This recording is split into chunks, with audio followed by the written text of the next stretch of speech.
Hi friends, ನಿಮ್ಮೆಲ್ಲರಿಗೂ ನನ್ನ YouTube ಚಾನಲ್ಗೆ ಸ್ವಾಗತ. ಫ್ರೆಂಡ್ಸ್, ಇವತ್ತು ನಾನು ನಮ್ಮ ಮನೆಯಲ್ಲಿ ಸೋಯಾ ಚಾಂಪ್ಸ್ ಸ್ಪೈಸಿ ಗ್ರೇವಿನ ಮಾಡಿದ್ದೀನಿ. ಟೇಸ್ಟ್ ಮಾತ್ರ ಸೂಪರಾಗಿ ಬಂದಿತ್ತು. ನಾನು ಇದೇ ಫಸ್ಟ್ ಟೈಮ್ ಟ್ರೈ ಮಾಡಿರೋದು. ಬನ್ನಿ ರೆಸಿಪಿ ಹೆಂಗೆ ಮಾಡೋದಂತ ನೋಡ್ಕೊಂಡು ಬರೋಣ.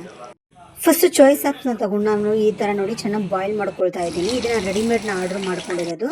ಅದು ಚೆನ್ನಾಗಿ ಬೇಯಿಸ್ಕೊಂಡಾದ್ಮೇಲೆ ನಾನು ಈ ಥರ ರೌಂಡಾಗಿ ಕಟ್ ಮಾಡಿಕೊಂಡು ಸ್ವಲ್ಪ ಗೋಲ್ಡನ್ ಕಲರ್ ಬರೋವರೆಗೂ ಸ್ವಲ್ಪ ಚೆನ್ನಾಗಿ ಫ್ರೈ ಮಾಡ್ಕೊಳ್ಳೋಣ.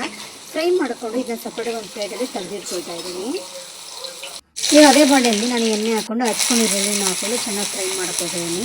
ಈರುಳ್ಳಿ ಗೋಲ್ಡನ್ ಕಲರ್ ಆಗೋವರೆಗೂ ಫ್ರೈ ಮಾಡ್ಕೊಳ್ಳೋಣ. ಇದಕ್ಕೆ ನಾನು ಶುಂಠಿ, ಬೆಳ್ಳುಳ್ಳಿ, ಹಸಿಮೆಣಸಿನಕಾಯಿ ರುಚಿಯಾದ ಪೇಸ್ಟ್ನ ಹಾಕ್ಕೊಂಡಿದ್ದೀನಿ. ಇದನ್ನು ಒಂದು 2 ನಿಮಿಷ ನಾವು ಚೆನ್ನಾಗಿ ಫ್ರೈ ಮಾಡಿಕೊಂಡು ಈಗ ಟೊಮೊಟೊ ಪೇಸ್ಟ್ನ ಹಾಕ್ಕೊಳ್ತಾ ಇದ್ದೀನಿ. 3 ಟೊಮೊಟೊ ನಾನು ಹೆಚ್ಕೊಂಡಿದ್ದೆ, ಇವಾಗ ಅದನ್ನು ಹಾಕ್ಕೊಂಡಿದ್ದೀನಿ. ರುಚಿ ತಕ್ಕಷ್ಟು ಉಪ್ಪು ಹಾಕ್ಕೊಂಡು ಸ್ವಲ್ಪ ಚೆನ್ನಾಗಿ ಫ್ರೈ ಮಾಡ್ಕೊಳ್ಳೋಣ.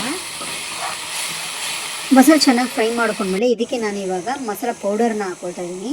3 ಸ್ಪೂನಷ್ಟು ಧನಿಯಾ ಪೌಡ್ರು, 1.5 ಸ್ಪೂನಷ್ಟು ಚಿಲ್ಲಿ ಪೌಡರು, ಅರ್ಧ ಸ್ಪೂನಷ್ಟು ಅರಿಶಿನ ಪೌಡ್ರನ್ನ ಹಾಕ್ಕೊಂಡು ಚೆನ್ನಾಗಿ ಫ್ರೈ ಮಾಡ್ಕೊಳ್ಳೋಣ. ಹಸಿ ವಾಸನೆ ಹೋಗೋವರೆಗೂ ಚೆನ್ನಾಗಿ ಫ್ರೈ ಮಾಡಿಕೊಂಡು ಇವಾಗ ಇದಕ್ಕೆ ಆವಾಗಲೇ ಫ್ರೈ ಮಾಡಿ ಇಟ್ಕೊಂಡಿರೋ ಸೋಯಾ ಚಾಪ್ಸ್ನ ಹಾಕ್ಕೊಳ್ತಾ ಇದ್ದೀನಿ.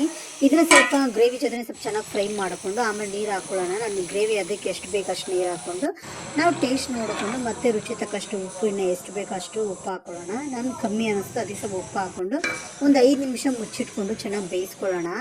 ಚೆನ್ನಾಗಿ ಬೇಯಿಸ್ಕೊಂಡು ನೋಡಿ ಫ್ರೆಂಡ್ಸ್, ಸೋಯಾ ಚಾಪ್ಸ್ ಗ್ರೇವಿ ರೆಡಿಯಾಗಿದೆ. ನಿಜವಾಗ್ಲೂ ಟೇಸ್ಟ್ ಮಾತ್ರ ತುಂಬ ಚೆನ್ನಾಗಿ ಬಂದಿದೆ.